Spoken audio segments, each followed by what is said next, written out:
racing these cars, I was in elementary school, I think. Or something. That's fantastic!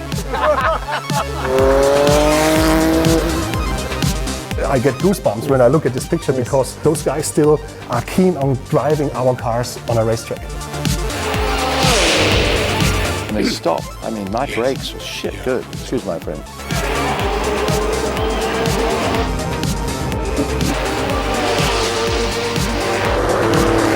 Welcome to 40 years of Group C, a golden era of sports car racing.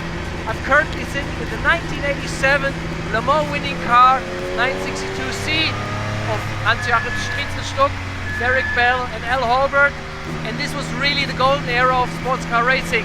And for me it's like a fanboy moment because it's these cars and drivers I admired by growing up, and definitely something special to be here today at Leipzig. We have 6 cars of this time, a unique gathering of cars here. We are going to showcase them today to selected journalists.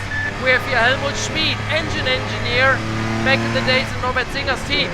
We have a 5-time Le Mans winner here, as in Derek Bell. We have Hans Stucky Stuck, the star driver of the 70s and 80s, a 2-time Le Mans winner. And we have Bernd Schneider. He had a short 2-year stint in the Porsche 962. And we have, last but not least, Jochen Mass, one of the most popular German drivers at the time. And for me, these cars are real driving machines. Now there's enough of talking, and I think we should drive a little bit. And give it some gas. Absolutely stunning. I love these cars.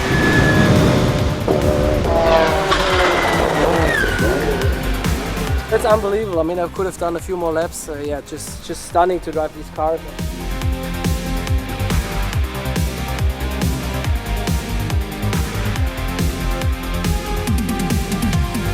It feels quite modern. I mean, Yes, like, this is the car, how it handles. But mostly, I mean, the gear shifts and stuff, that's completely different to nowadays. And a lot of people forget that how it is, like the dancing on the pedals with that's right. blip, heel and toe, clutching on each way up and way down. And I think that's the most different part to today. Yes. But I think just like grip-wise, even though we went quick for sure, grip-wise and just like how the car behaves, I think it's pretty modern.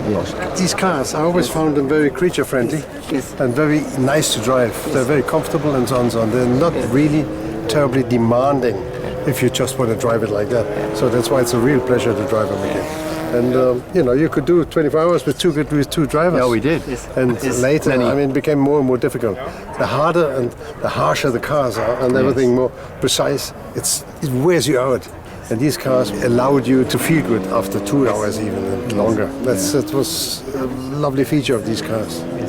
You guys started in the Group C era with 2 drivers just. You won the very first Group C race and the very first Group C 24 Hours of Le Mans in 1982. But later you stepped to 3 drivers. So what was the reason there? It was after 83 when we actually came second, which was the hardest race of the lot because we were always trying to catch the car in front. But Jackie said to me in 83, he said, I think we should have 3 drivers.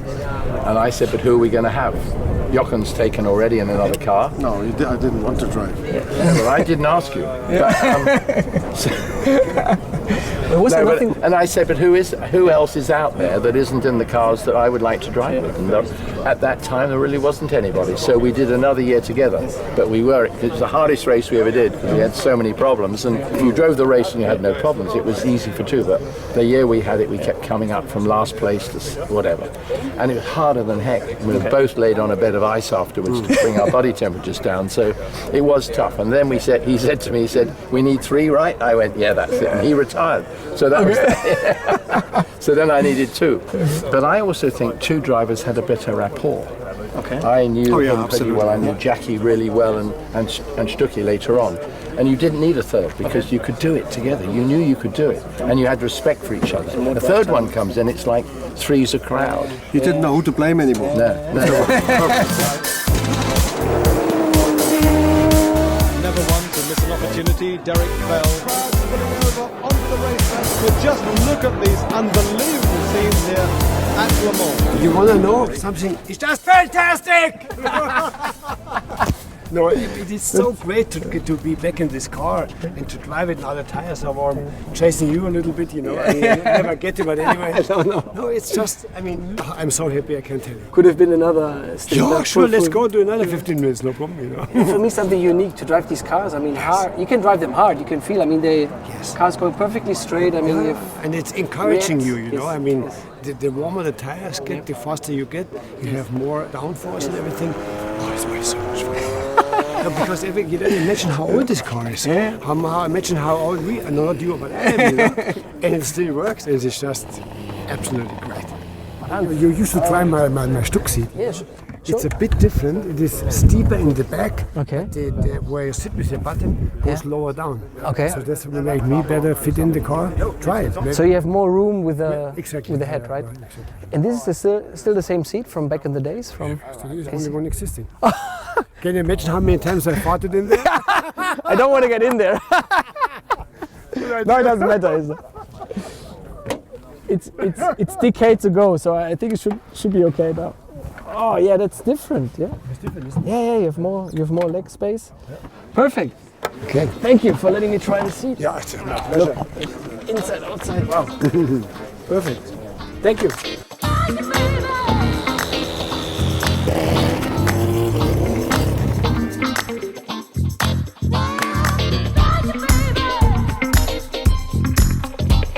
The Porsche Museum is very particular in having their cars up and running even after many of these years.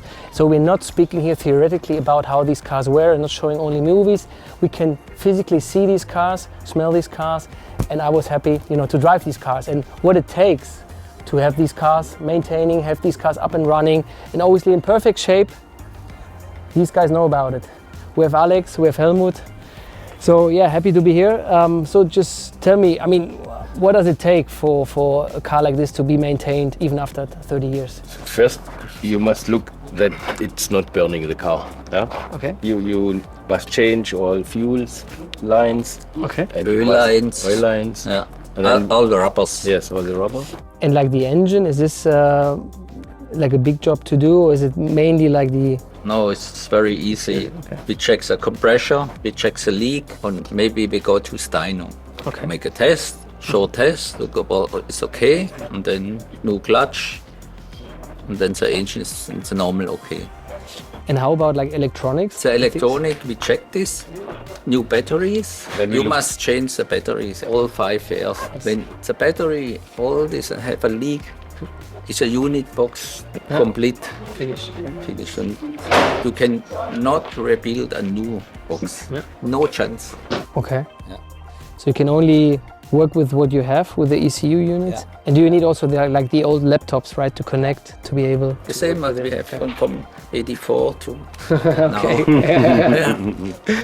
40 years old. Crazy. What about the look of the car? I mean, like the decals and stuff and like the bodywork. I mean, I guess you want to keep it as original as it can be, right? No, keep it- you have two possibilities. You can make the car before the start Yes. or after the race. And that depends on what you want. For a lot of exhibitions in the museum and so, then it's often better. You have a brand new car. Yeah. So Okay. that looks nicer. Yes. So you need a good mix from such cars and such cars. And Yeah, so thank you very much for the insights. And so now you understand a little bit more on what it takes, to maintain these cars. And yeah, let's get ready for maybe another stint out there. I would be ready still in the suit and put on the helmet and we're ready to go. Yeah. Thank you guys. Thank you. Thank you.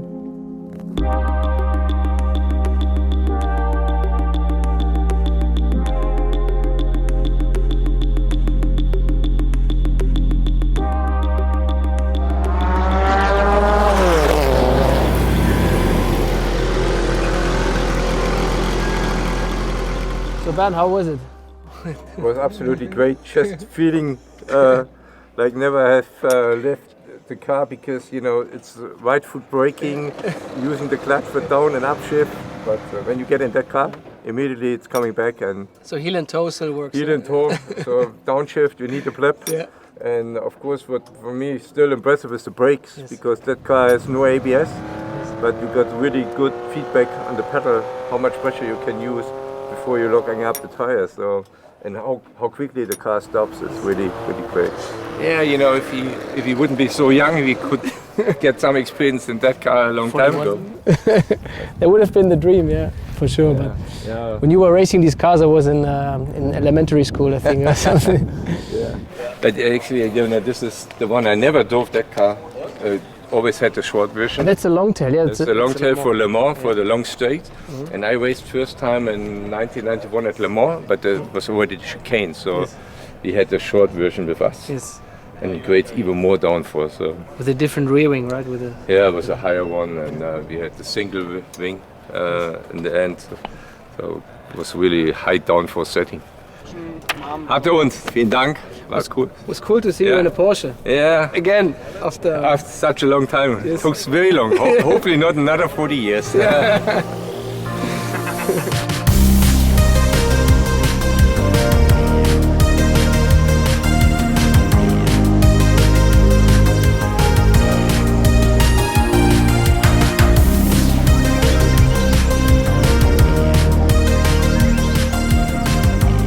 Very nice.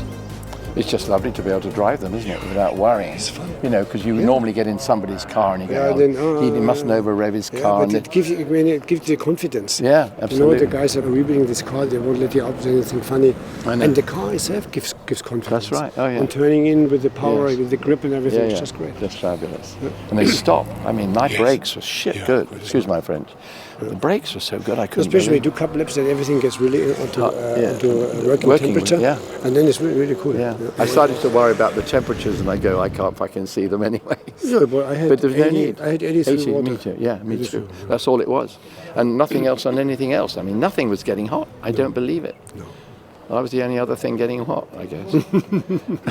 And I went, actually, you can go as fast as you like in this fantastic car, and you've got to do it, just because you'll possibly never do it again, because there's no reason for them to bring them out. You're right, absolutely. You know, so no, it's fantastic, and they all run. Look at it, perfect. There's no oil. It's just ridiculous.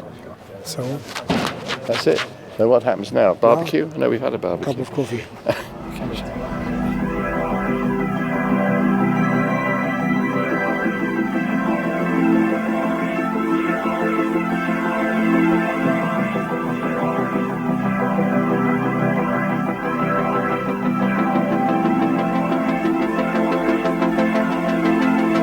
So we're here at Leipzig to celebrate 40 years of Group C, golden era of sports car racing.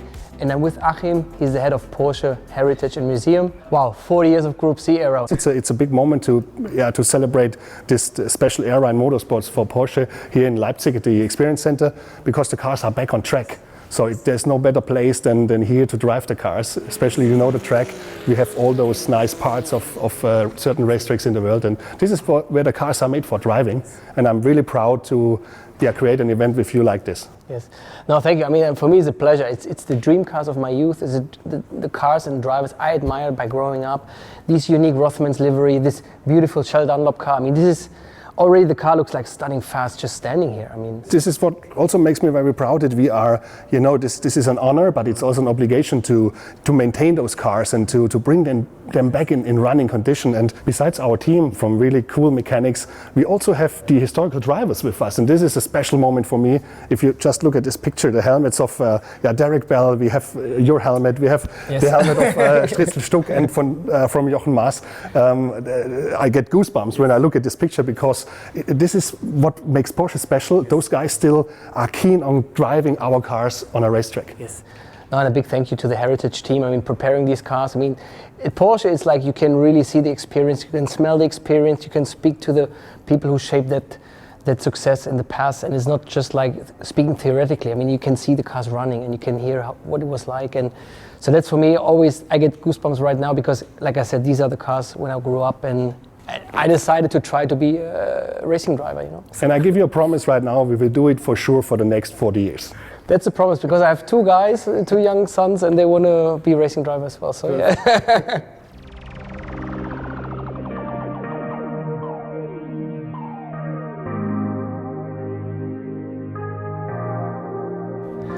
Wow, what a day today here at Leipzig, celebrating the 40 years of Group C era. And now I got the understanding why this car was dominating the 80s like it did the 956, 962. It's the people behind this project building a car which still feels up to today, modern handling, feels nice to drive, and with very simple technical solutions. And for me, that's just the best result you can ever achieve. So Porsche has a vast history in motorsport and it will have a rich future as well.